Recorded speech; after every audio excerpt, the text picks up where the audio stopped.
abbaan manaan koo sareef na fuudhee guyyaa ashamaa akkam jirtu kabajamtootaaf hordoftoota qophii Oromiyaatu yuunifoor guyyaa irraa seenaa addunyaalessaatiin dubartii abbaan manaan ishee sareef fuudheef gurraaf dhaga'uufillee kan namatti ulfaatu isiniif qabadheen dhiyaadheeraatii haa ta'uutii garuu dhalli namaa maallaqaaf jedhee boolla inni hin qotne hin jiruutii irraa akka barattanii fi maallaqni hanga kamiitti ija namaa jaamsuu akka danda'u akka hubattan isiniif qabadheen dhiyaadheeraatii laayik gochuun qophii kana jalqabaa jechaa barreeffama kana kan hin argadhe barruu Oliifan Margaa barruu yeroo dhiyootti qoode keessaati. Dubartiin kun akkana jechuun dubbii ishee jalqabdi. Abbaa manaa kootti heerumuu baay'een dogongoree jaalalli horii hin najeeqe dargaggeessa baay'ee nama feesis tokkon argadhe dubduubee isaallee sakatta'uuf yeroo ofiif hin laanne sababni isaa haasaan baay'ee waan fakkeessuuf dhuguma jaalala kiyyaan kan kufee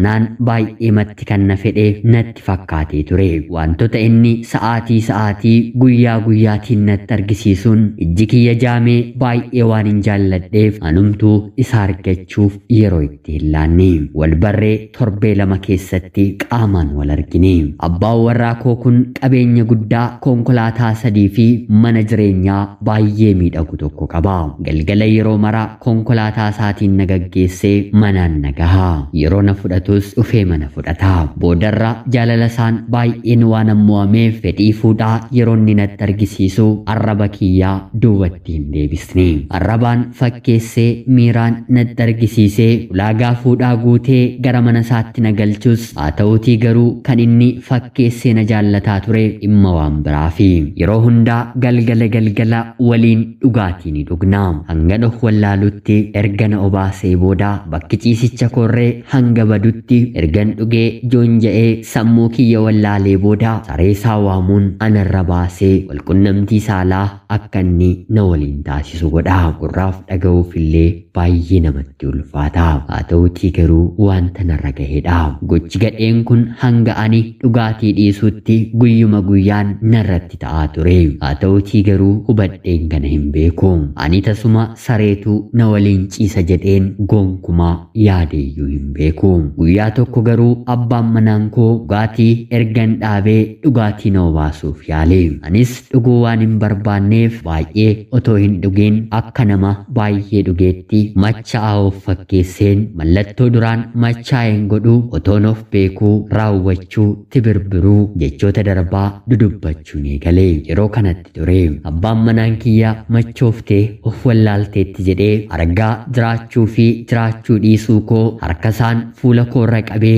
erga mirkaneeffatee booda gadi bahee saree isaa hiikee fidee sochii ta'e waliin erga raawwatee booda fuudhee anarra baase yeroon kana argu baay'ee rifadheen sobeen machaa'aa kanan of fakkeesse keessaa dammaqee ka'uun abbaa manaa kiyya kanan nan lole saree koo waliin hin ciistu taanaan mana kana keessaa ari'eensi baasaa jechuunis natti dubbate anis tasuma gochaa kana raawwachuu akka hin dandeenye nitti hime akka nama maraateettis mana sana keessaa fiigeen bahe edaa nama kanaaf sareen isaa dhoksaa sooruma isaa ture qabeenya kana hunda kan horate isaanii dhangala'aa qaama dubartii keessaa ba'u fuudhee seexanaaf dhibaa'uu qopheessa anis of shakkeen battala gara hospitaalaa yeroon deemu doktoroonni gadameessi koo faalamee akka jiru natti himanii nan boo'ee waantan godhuun dhabee otoon beekamiin qooda seexanni itti fayyadamin ta'e jaalala horiitu immoo jireenya koo kana balleesse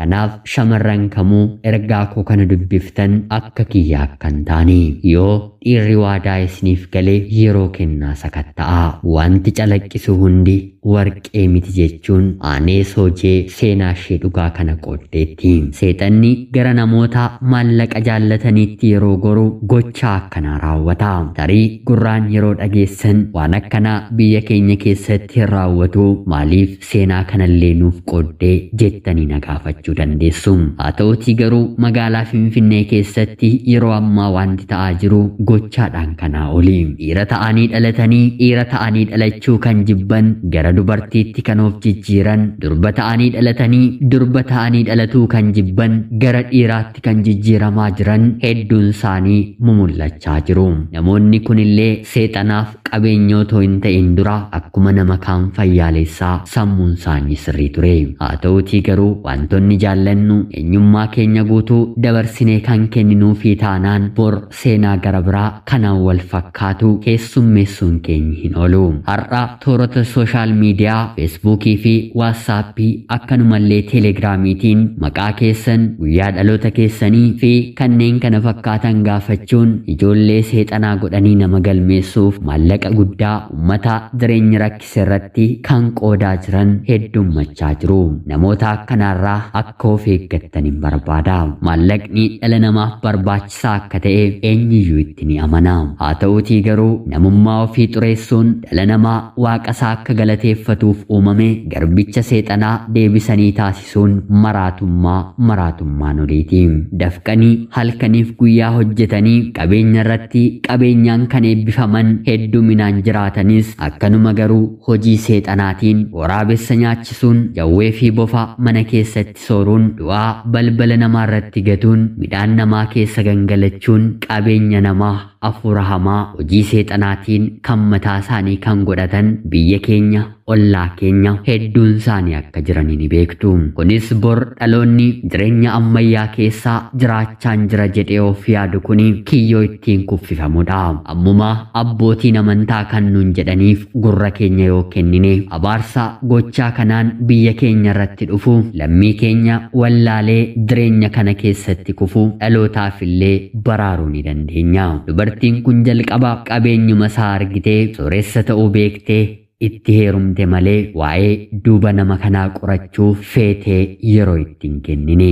Waanuma fedhe haa ta'u qabeenya waan qabuuf ittiin heeruma jettee yaadde. Waanuma feete haa ta'u jettee kan yaadde dhala namaa seexana ta'ee seexana of godhee maallaqaan jiraatutu waanuma fedhe kan jette keessatti argame. Jireenya keenya of eeggannoo fi ogummaatiin hin konkolaachisnu taanaan iji keenyi maallaqa waaqeffatu bor jireenya akkasii keessatti kufuu ni danda'a. Dhaloonni baay'een bara kana ni fuudhani malee haadha warraa isaanii waliin fedhii hin bahanii. Dubartoonni hedduunis ni heerumani malee abbaa warraa isaanii waliin fedhii hin bahanii. Kanammoo seexanatu godhe. Namoonni jireenya akkanaa keessatti kufan fayyaan isaaniillee miidhamaadha. Xiinsammuun isaaniillee kan nama nagaatiin yeroo madaalamu baay'ee gadi bu'aadha. Akkana ta'anii jiraachuurraa yeroon gara Rabbiitti sassaabamuun filannoo hin argamne. Rabbi biyya keenya gochaa kanarraa eegu jechaa seenaa gara biraatiin hanga walitti deebinutti